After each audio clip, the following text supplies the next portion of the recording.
Hi ಎಲ್ರಿಗೂ ನಮಸ್ಕಾರ. Welcome back to my YouTube channel. ನಾನಿವತ್ತು ಹೇಳೋಕೆ ಹೊರಟಿರೋದು ದಕ್ಷಿಣ ಭಾರತದ ಅತ್ಯಂತ ಪ್ರಸಿದ್ಧವಾದಂತಹ ಶನಿ ಮಹಾತ್ಮರ ದೇವಾಲಯ ತಿರುನಲ್ಲಾರ್ ಬಗ್ಗೆ. ಈ ದೇವಸ್ಥಾನಕ್ಕೆ ಟ್ರೈನಲ್ಲಿ ಬ್ಯಾಂಗ್ಳೂರಿಂದ ಹೆಂಗೆ ಹೋಗೋದು, ಯಾಕೆ ಈ ದೇವಸ್ಥಾನ ಅಷ್ಟು ಫೇಮಸ್, ವಿಶೇಷತೆ ಬಗ್ಗೆ, ಹಿಸ್ಟ್ರಿ ಬಗ್ಗೆ ಈ ವ್ಲಾಗಲ್ಲಿ ಹೇಳ್ತೀನಿ. ಸೊ ವ್ಲಾಗ್ ಪೂರ್ತಿ ನೋಡಿ.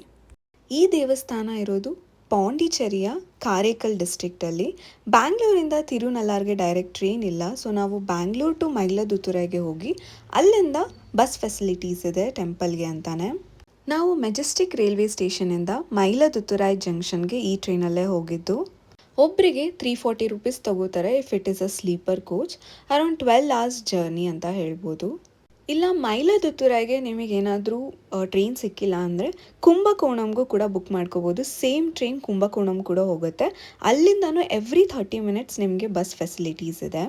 ಮೈಲಾದುತುರೈ ಜಂಕ್ಷನಿಂದ ಸ್ಟೇಷನ್ ಆಚೆ ಬಂದಿದ ತಕ್ಷಣವೇ ಬಸ್ ಸ್ಟ್ಯಾಂಡ್ ಇದೆ. ತಿರುನಲ್ಲಾರ್ಗೆ ನಿಮಗೆ ಸುಮಾರು ಬಸ್ಸಸ್ ಇರುತ್ತೆ, ಡೈರೆಕ್ಟ್ ಬಸ್ಸಸ್, ಟೆಂಪಲ್ಗೆ ಫೆಸಿಲಿಟಿ ಇದೆ. ಸೊ ನೀವು ಅದನ್ನು ಕೂಡ ಉಪಯೋಗಿಸ್ಕೋಬೋದು. ಇಲ್ಲಾಂದರೆ ನಿಯರೆಸ್ಟ್ ಬಸ್ ಸ್ಟ್ಯಾಂಡ್ ಕೂಡ ಇದೆ, ಅಲ್ಲಿಂದನೂ ನಿಮಗೆ ತಿರುನಲ್ಲಾರ್ಗೆ ಸುಮಾರು ಬಸ್ಸಸ್ ಇದೆ. ನೋಡಿ, ಇದು ಮೈಲಾದುತುರೈ ಜಂಕ್ಷನ್. ಇಲ್ಲಿಂದ ಆಚೆ ಬಂದಿದ ತಕ್ಷಣ ನಿಮಗೆ ಬಸ್ ಸ್ಟ್ಯಾಂಡ್ ಸಿಗುತ್ತೆ. ಬಸ್ಸಲ್ಲಿ ಒಬ್ಬರಿಗೆ 40 ರೂಪೀಸ್ ತಗೋತಾರೆ ಮೈಲಾದುತುರೈ ಜಂಕ್ಷನಿಂದ ತಿರುನಲ್ಲಾರ್ಗೆ ಅಂತ. ಆ್ಯಂಡ್ ತಿರುನಲ್ಲಾರ್ಗೆ 35 ಕಿಲೋಮೀಟರ್ಸ್ ಆಗುತ್ತೆ. ಸೊ 1 hour ಜರ್ನಿ ಅದು. ಆ 1 hour ಜರ್ನಿ ಅಂತೂ ತುಂಬ ಚೆನ್ನಾಗಿರುತ್ತೆ, ಫುಲ್ ಗ್ರೀನರಿ. ಬಟ್ ಅಷ್ಟೇ ಬಿಸಿಲು ಕೂಡ ಇತ್ತು. ನಮಗೆ ಟ್ರೈನಲ್ಲಿ ಡ್ರಾಪ್ ಮಾಡಿದ್ದು 6:45, 7 o'clock ಆಗಿತ್ತು. ಅಷ್ಟೊತ್ತಿಗೆ ಇಷ್ಟು ಬಿಸಿಲಿತ್ತು ಪಾಂಡಿಚೇರಿಲಿ. ಇನ್ನು ನಾವು ಈ ದೇವಸ್ಥಾನಕ್ಕೆ ಹೋಗಿದ್ದು ಶನಿವಾರ. ನಿಮಗೇನಾದರೂ ಶನಿ ದೋಷ ಇದೆ ಅಥವಾ ಇನ್ನೂ ಏನಾದರೂ ಬೇರೆ ಸಮಸ್ಯೆ ಇದೆ ಅಥವಾ ಮನೆ ಕಟ್ಟಬೇಕು ಅನ್ನೋರು ಅಥವಾ ಮದುವೆಗೆ ಏನಾದರೂ ಸಮಸ್ಯೆ ಆಗ್ತಿದೆ ಅನ್ನೋರು ನೀವು ಸ್ಯಾಟರ್ಡೇಸ್ ಈ ದೇವಸ್ಥಾನಕ್ಕೆ ಭೇಟಿ ಕೊಟ್ಟರೆ ತುಂಬ ಒಳ್ಳೆಯದು ಅಂತ ಹೇಳ್ತಾರೆ. ಅಷ್ಟೇ ರಶ್ ಇರುತ್ತೆ, ಸ್ಯಾಟರ್ಡೇಸ್ ಅಂತೂ ತುಂಬ ರಶ್ ಇರುತ್ತೆ ಈ ದೇವಸ್ಥಾನದಲ್ಲಿ. ಈ ದೇವಸ್ಥಾನದ ಮುಖ್ಯವಾದ ಆಚರಣೆ ಏನಂದರೆ, ಈ ದೇವಾಲಯಕ್ಕೆ ಹೋದವರು ಅಲ್ಲಿರೋ ಪುಷ್ಕರಣಿಯಲ್ಲಿ ಸ್ನಾನ ಮಾಡಬೇಕು ಹಾಗೂ ನೀವು ಹಾಕ್ಕೊಂಡಿರೋ ಬಟ್ಟೆನ ಅಲ್ಲಿ ಬಿಡಬೇಕಾಗತ್ತೆ. ಬಟ್ಟೆಗಳನ್ನು ಹಾಕೋಕ್ಕೆ ಅಂತಲೇ ಜಾಗ ಇದೆ, ಲೇಡೀಸಿಗೆ ಚೇಂಜಿಂಗ್ ರೂಮ್ ಫೆಸಿಲಿಟೀಸ್ ಕೂಡ ಇದೆ. ಹಾಗೆ ಸ್ನಾನ ಮಾಡೋಕ್ಕೆ ಮುಂಚೆ ಹರಳೆಣ್ಣೆ ತಲೆಗೆ ಹಾಕ್ಕೋಬೇಕು ಹಾಗೂ ಶೀಗೆಕಾಯಿ ಪುಡಿಯಿಂದ ಸ್ನಾನ ಮಾಡಬೇಕಾಗತ್ತೆ. ನಿಮಗೆ ಅಲ್ಲೇ ಹರಳೆಣ್ಣೆ, ಶೀಗೆಕಾಯಿ ಎಲ್ಲ ಮಾರ್ತಾ ಇರ್ತಾರೆ. ಸೊ ಅಲ್ಲೇ ತೊಗೊಂಡು ಹಚ್ಕೊಂಡು ಸ್ನಾನ ಮಾಡ್ಕೊಂಬರ್ಬೋದು. ಇನ್ನು ಟೆಂಪಲ್ ಹತ್ರನೇ ನಿಮಗೆ ರೂಮ್ಸ್ ಅವೈಲಬಿಲಿಟಿ ಇದೆ, ಲಾಕರ್ಸ್ ಫೆಸಿಲಿಟೀಸ್ ಕೂಡ ಇದೆ. ಸ್ನಾನ ಆದಮೇಲೆ ಫಸ್ಟ್ ಗಣೇಶನ ದೇವಾಲಯ ಇದೆ, ಅಲ್ಲಿ ದರ್ಶನ ಮಾಡ್ಕೊಂಡ್ಮೇಲೆ ದೃಷ್ಟಿ ತೆಗೆಯೋಕೆ ಅಂತಲೇ ಒಂದು ಪ್ಲೇಸ್ ಇದೆ. ಸೊ ಅಲ್ಲಿ ನೀವು ತೆಂಗಿನಕಾಯಿ ತೊಗೊಂಡು ನಿಮಗೆ 3 ಸುತ್ತು ಸುತ್ತಕೊಂಡು ಆ ಕಾಯಿನ ಗೋಡೆಗೆ ಹೊಡಿಬೇಕಾಗತ್ತೆ. ಎಷ್ಟು ಜೋರಾಗಿ ಹೊಡೆಯುತ್ತೋ ಅಷ್ಟು ದೃಷ್ಟಿ ಹೋಗಿದೆ ಅಂತ ಒಂದು ನಂಬಿಕೆ. ಅಲ್ಲಿಂದ ಶನಿ ಮಹಾತ್ಮರ ದರ್ಶನಕ್ಕೆ ಹೋಗಬೇಕು. ಸ್ಯಾಟರ್ಡೇ ಆಗಿದ್ದರಿಂದ ತುಂಬ ರಶ್ ಇತ್ತು. ನಮಗೆ ಅರೌಂಡ್ 4 hours ತಗೋತು ದರ್ಶನಕ್ಕಂತಾನೆ. ಇನ್ನು ಸ್ವಲ್ಪ ಹಿಸ್ಟ್ರಿನ ನೋಡೋದಾದರೆ, ನಿಮಗೆಲ್ರಿಗೂ ನಳ ಮಹಾರಾಜರು ಗೊತ್ತೇ ಇರ್ತಾರೆ. ನಳ ಮಹಾರಾಜನು ಶನೇಶ್ವರ ಸ್ವಾಮಿಯ ಕೆಂಗಣ್ಣಿಗೆ ಗುರಿಯಾಗಿ ತನ್ನ ರಾಜ್ಯವನ್ನೇ ಕಳ್ಕೊಳ್ತಾರೆ. ವೈಭವದ ಜೀವನ ನಡೆಸುತ್ತಿದ್ದವರು ಅಡಿಗೆ ಕೆಲಸ ಮಾಡಬೇಕಾಗತ್ತೆ. ಭರತಧ್ವಜ ಮುನಿಗಳು ನಳ ಮಹಾರಾಜರಿಗೆ ತಿರುನಲ್ಲಾರ್ಗೆ ಹೋಗಿ ದರ್ಬಾರನೇಶ್ವರನಿಗೆ ಪೂಜೆ ಸಲ್ಲಿಸುವಂತ ಹೇಳ್ತಾರೆ.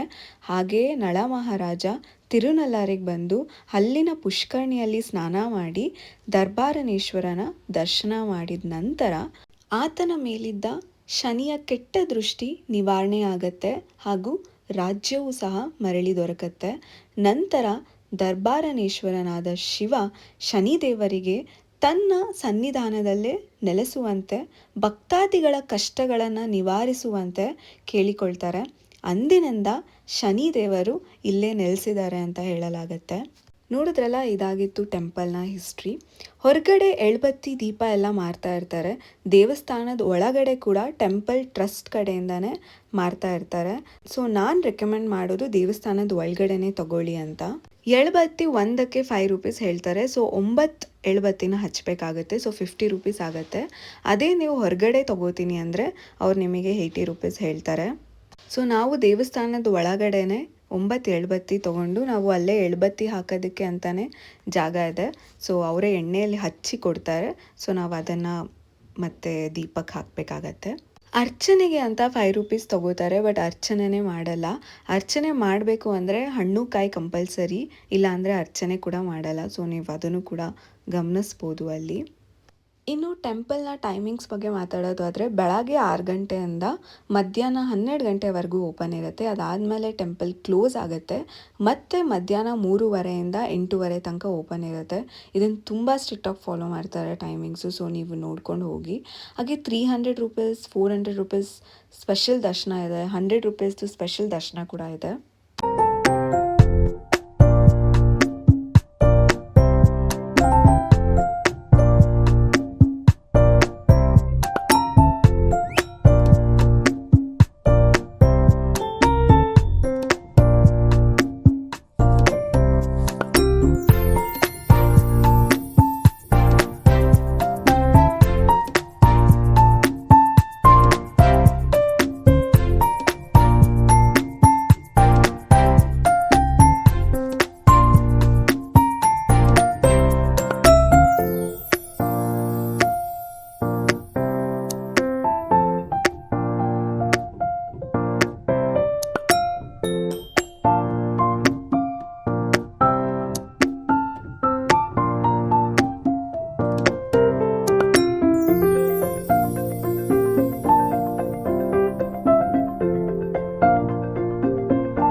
ಇನ್ನು ಬ್ಯಾಂಗ್ಳೂರ್ಗೆ ರಿಟರ್ನ್ ಬಗ್ಗೆ ಮಾತಾಡೋದಾದರೆ ಮೈಲಾದುತುರೈ ರೈಲ್ವೆ ಸ್ಟೇಷನ್ಗೆ ಡೈರೆಕ್ಟ್ ಬಸ್ ಇಲ್ಲ.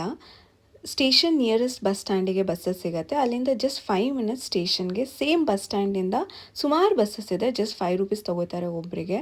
ಸೊ ನಾವು ಮೈಲಾದುತುರೈಯಿಂದ ಮೆಜೆಸ್ಟಿಕ್ಗೆ ನಾವು ಈ ಟ್ರೈನಲ್ಲೇ ರಿಟರ್ನ್ ಆಗಿದ್ದು.